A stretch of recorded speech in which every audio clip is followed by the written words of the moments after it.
I always break it down. There's three components. When you pay a monthly premium or an annual premium, it goes into three different parts. The first is the administrative fees. You call them cleaner fees. Janitor fees. Yeah, administrative fees. So that pays for the company, pays for them to process your application, pays their employees, pays the agents' commissions, keeps the lights on at the carrier, right. all that stuff, right? So basically that's for their part. The second component, when it comes to your premium, the second part goes to the cost of insurance. So however much insurance that you get. So with an IUL policy, if you're getting a minimum death benefit like $50,000 or $100,000 versus a $500,000 policy, whatever your premium is, more of that money is being apportioned, more of that second component is going towards your cost of insurance because there's more insurance to cover. All right, so welcome. You got here for our Agent Q&A. You got your host here, John. We got Joan. Hi, everyone. And we got Albert. All right, so we're going to go into our first topic. So we have some agents that asked about the cash value and cash value surrender options and stuff. But let's start with the basics. What is cash value and what type of policies do have cash values? What do you know, Joe?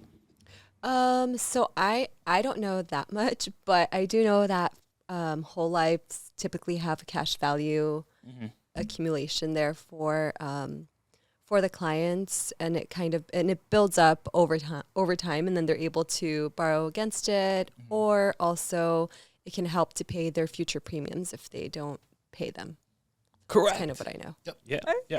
So that's a good benefit, right? But what products do actually build cash value, Bert?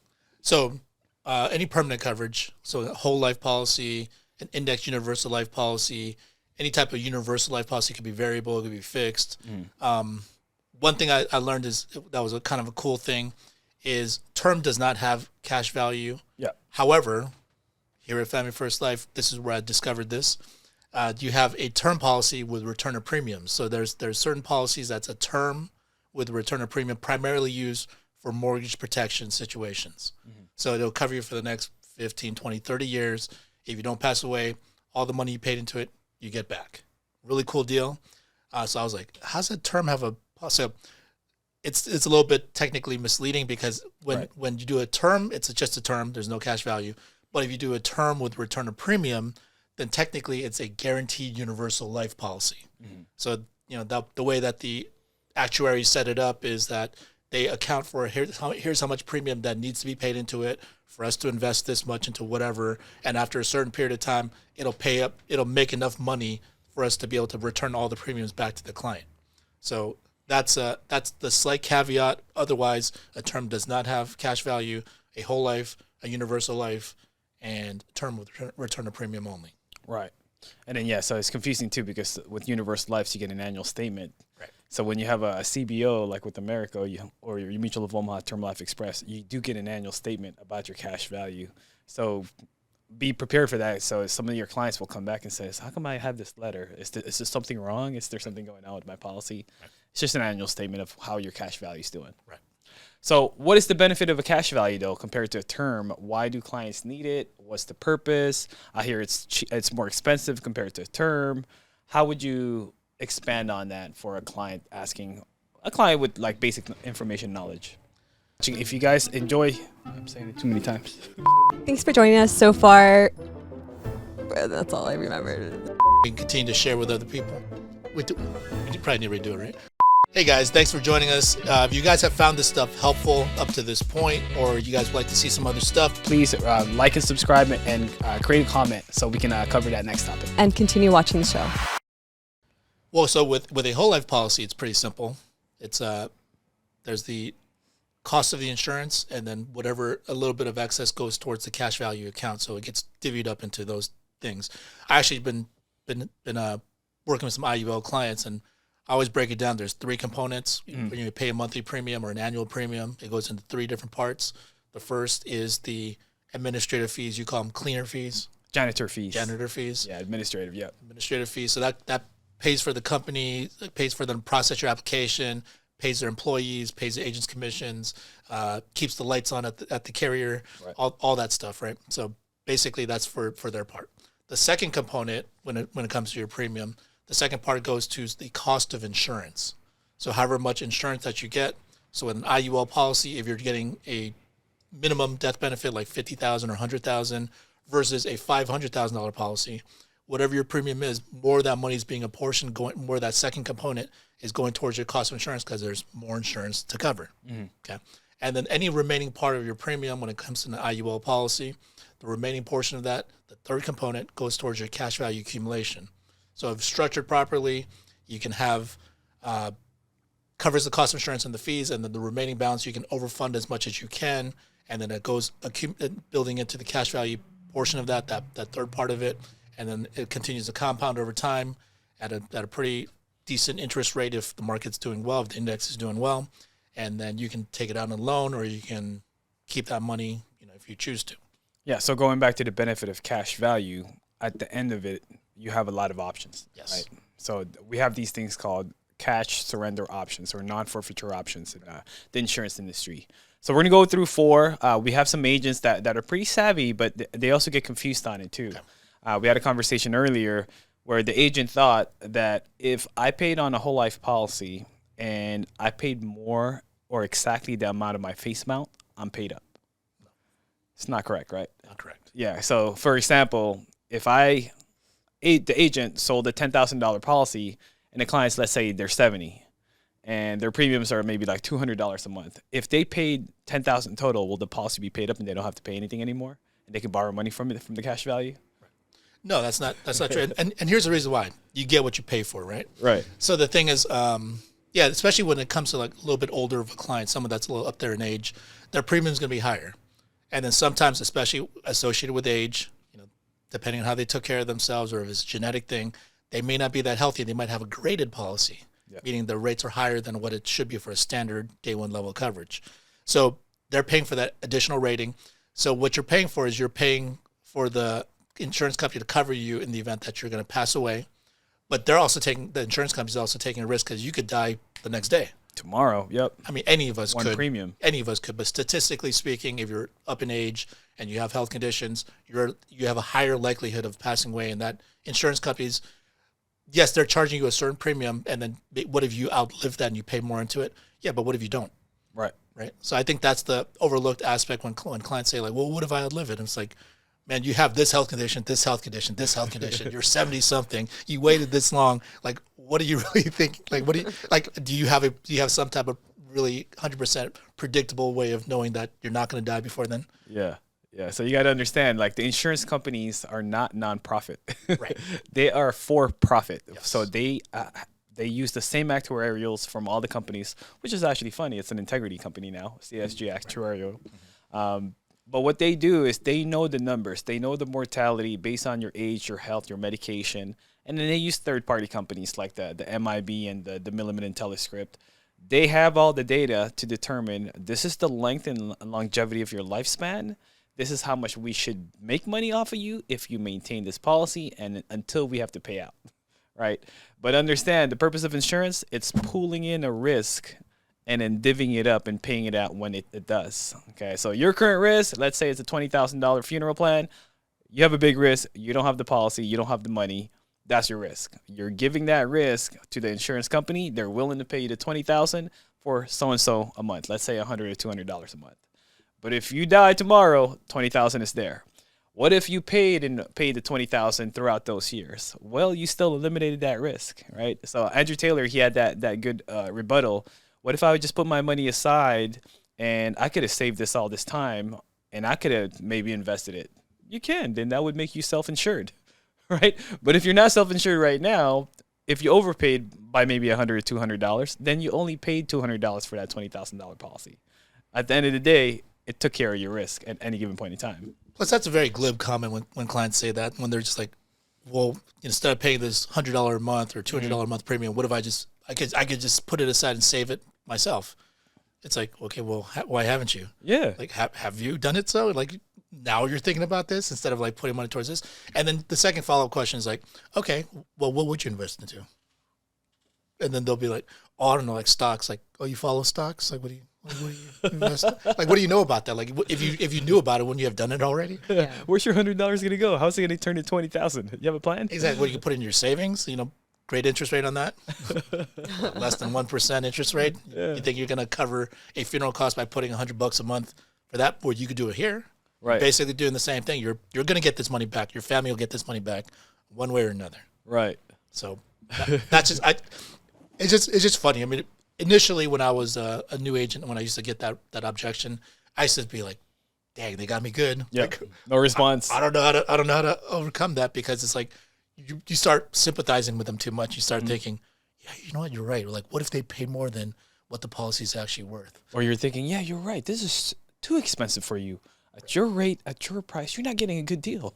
Right? But see, you know, that's what new agents or agents that haven't been selling a lot think, because they're projecting their own financial situation to that. They're like, yeah, you know, this client's right. What if they pay more? Like, that's not a good deal. And like, you're broke. Yeah. Right?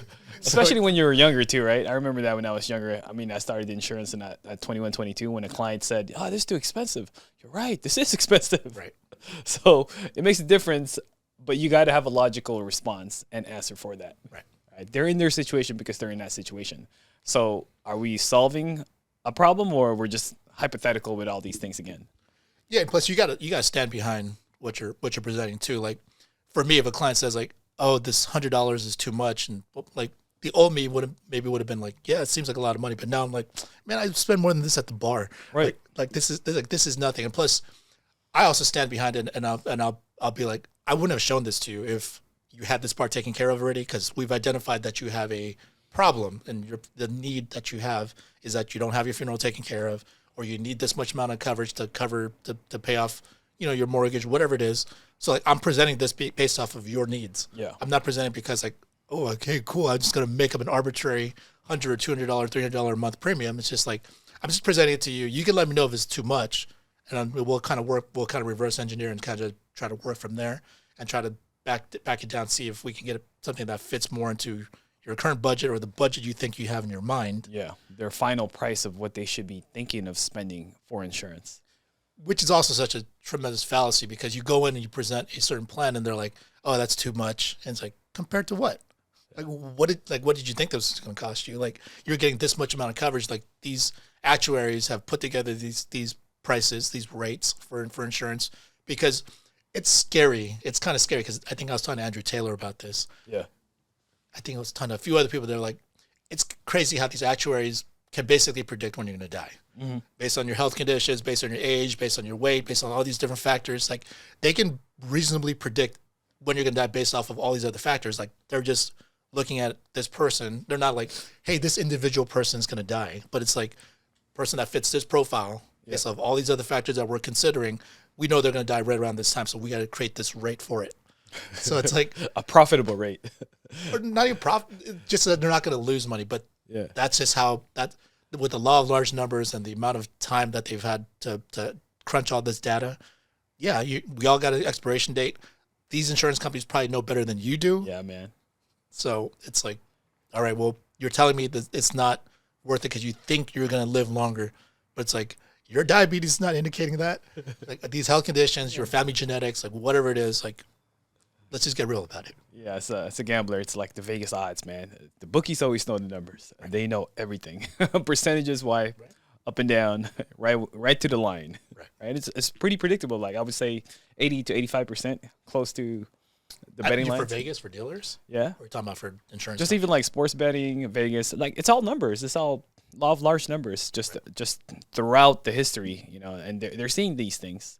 So going back to the cash value question, why have cash value? What's the benefit for the client then? What can they do with it when they do build cash value? And how long does it take to start building cash value? Well, with an IUL policy, if you overfund it, then it could start building within the first year. Doesn't mean you can access all of it, because it typically takes, I don't know, like 10, 11 years before you can access the same amount of cash without value, surrender fees, without any fees or whatever. Yeah.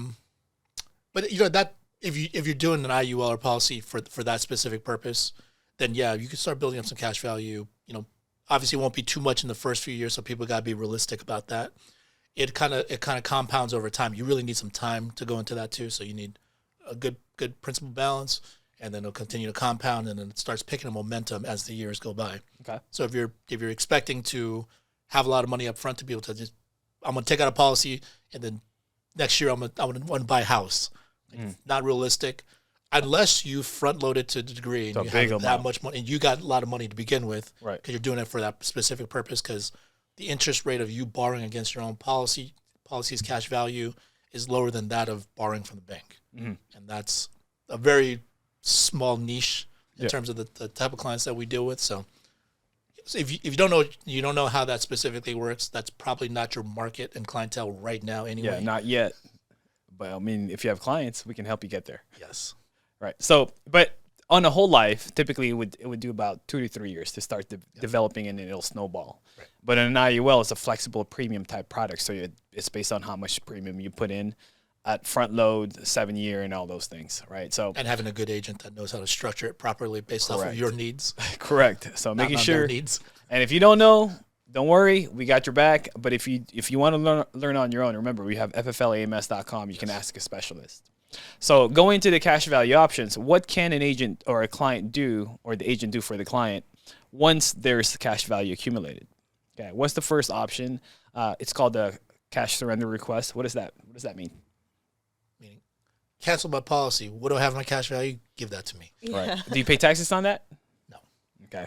So what can it do? You can essentially, build your life insurance, have a protection.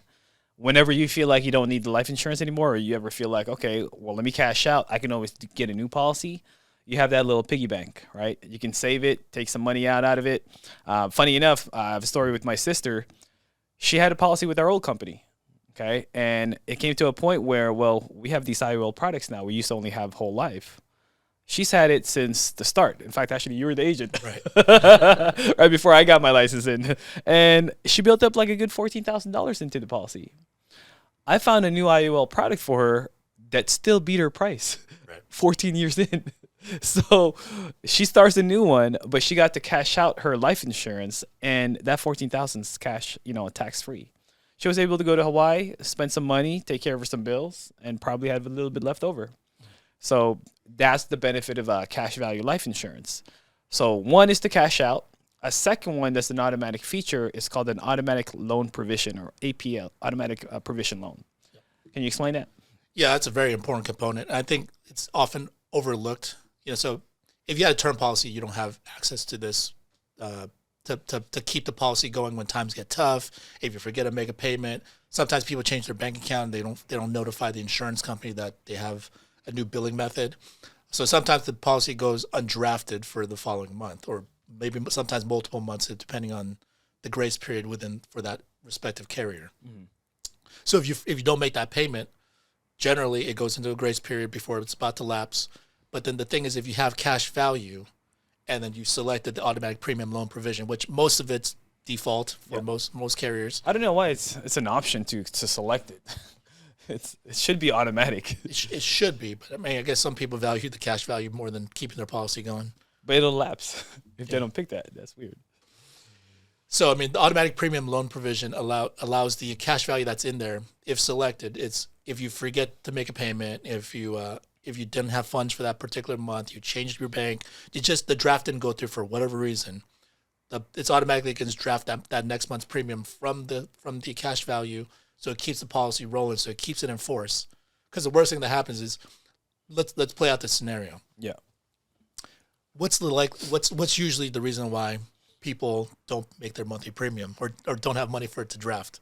They don't have money, right? Insufficient funds. Insufficient funds. Like maybe they came across a rough stretch. Mm-hmm. Maybe their hours got cut at work. Maybe they're in between jobs. Something happened. Yeah. So financially, they're in a struggle. And then what's the first thing that goes? Typically, it's stuff like the life insurance. Yeah. They'll pay their phone bill. They'll pay for their cable. They'll pay for their internet. So they can get on YouTube and kill time. Yeah. To hide from their problems and not have to deal with their face on and just keep watching cat videos. So you could do that, but generally you're struggling financially, or you're not even paying attention to your bank. Something happened to your bank and it's not drafting for whatever reason. So if that happens, the thing is you probably need this insurance more than others, because credit score impacts people's mortality rates, right? Because you're stressing about money, and you start doing desperate things and whatever. Insurance companies know all about that too. Yeah. So the thing is, if you're already struggling financially, and then you want to just let your insurance policy go, your odds of passing away probably goes up a little bit, right? In those situations, those dire situations. So that's important that your policy continues to stay in force, because at that point, then, you're at least protected for that part in case something does happen to you. Your family's not going to have to worry about it, because financially you're all struggling. But if you passed away as a primary breadwinner and you're not in the picture anymore, your family for sure is going to struggle. At least they have the life insurance for you. Yeah. So I have a scenario too. So two scenarios. How I used to sell the EPL, I would sell it as an insurance to your insurance, right? If you're having a financial struggle, insufficient funds, maybe you even had a flat tire and you can't pay all your bills, well, rather than your bills getting cut, your life insurance getting cut, and then you have to start back over, the life insurance kicks in like its own generator. It starts to borrow the money, keep the policy in force, and when you're ready to make a payment again, you don't have to start back over. You just pick up where you left off. Right. So you can pay or have the policy pay for it for a few months until you're ready to bounce back. But back in the days, think of it this way: when people used to pay their bills by mail and they forgot it, let's say they go on a trip and they missed the mail, it's going to automatically kick in. Their policy continues to pay as well. So what's the subtraction? A few months out of their policy for the borrowed money, right? So that's an automatic APL. You can also borrow it specifically when you call the company or you call your agent and you call the company to borrow it. You just fill out some forms.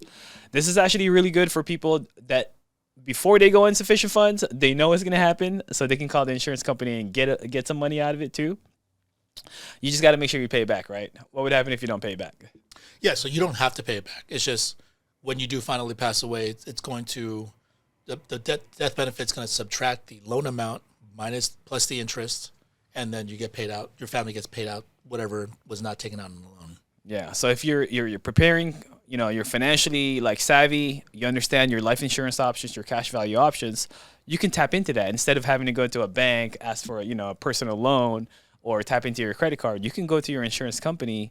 It's typically like 6, 7, 8% of a loan interest. Yeah. Sometimes it's like 4 and 4.5%.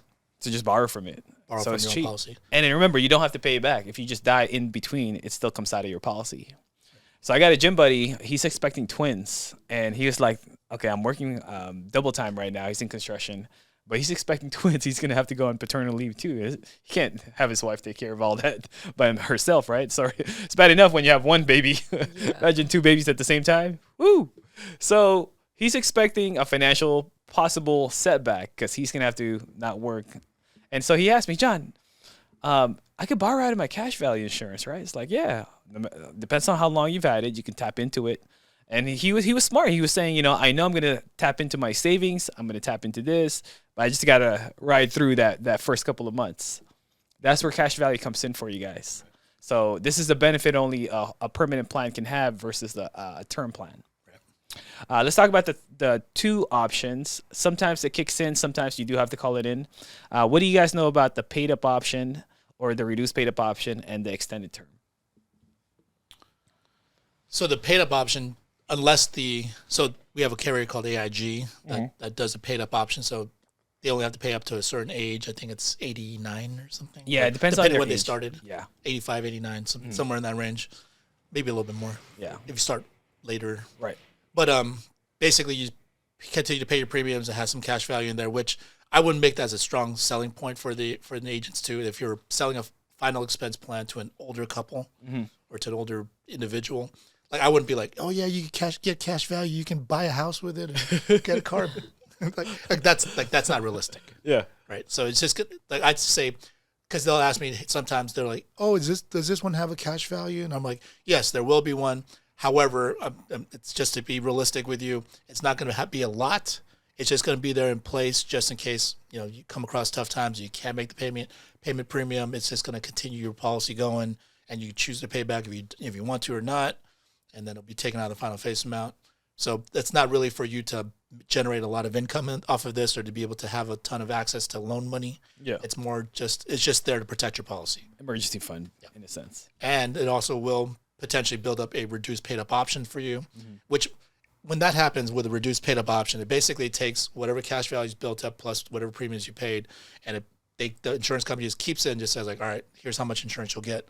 You don't have to worry about making more payments, but you'll always have this set amount whenever you pass away. Yeah. So it's almost like using whatever cash value you got, it's taking it like a single premium and paying for a final settlement life insurance. Right.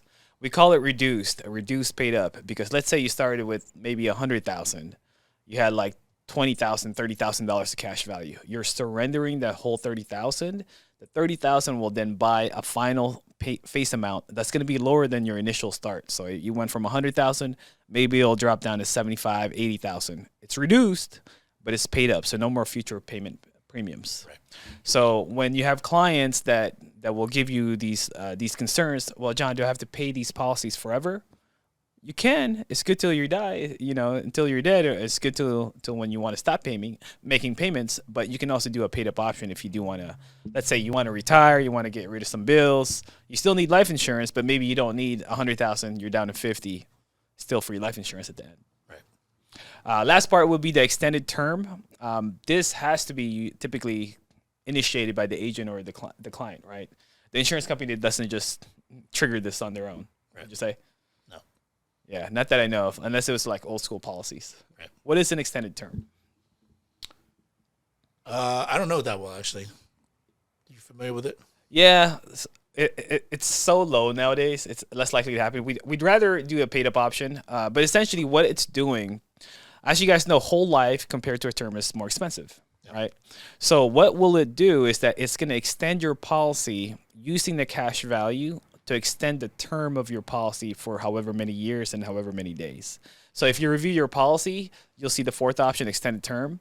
Let's say you got $3,000. We were looking at one with Misha earlier. $3,000 cash value for a graded plan was able to extend it for 14 years and like 282 days. So in an event where the client can't make a payment, they don't care for the cash value, but they want to keep a little bit of life insurance, it extends their term period until it expires.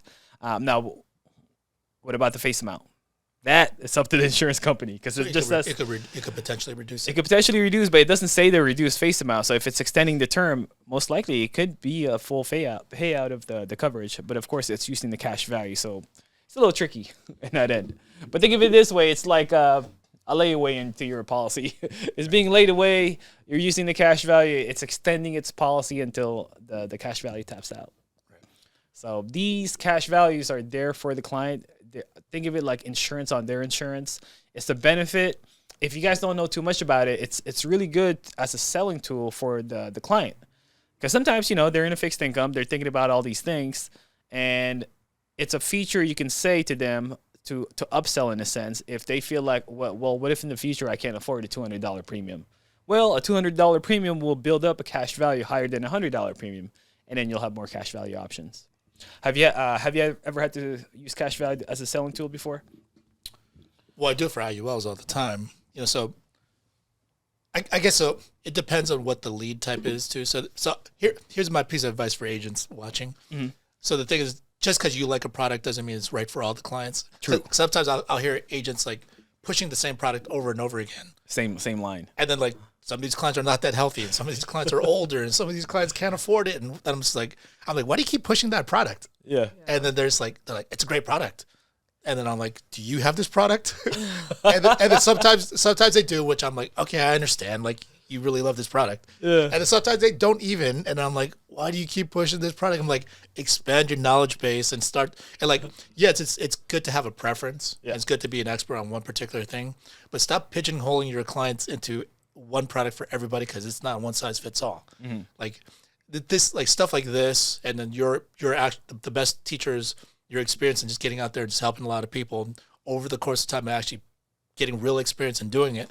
This is when you discover, that's why we shouldn't show this product for everybody, and maybe this product actually fits better, and this is how I can explain cash value and use it more of an asset to be able to help my sales with the right type of clients. Yeah. Like, you're a professional, right? You're a professional. This is your job to learn your business, to learn your craft, to get to know all the different things. If you don't know how to present something, that's perfectly fine. If you don't have knowledge on something, that's perfectly fine.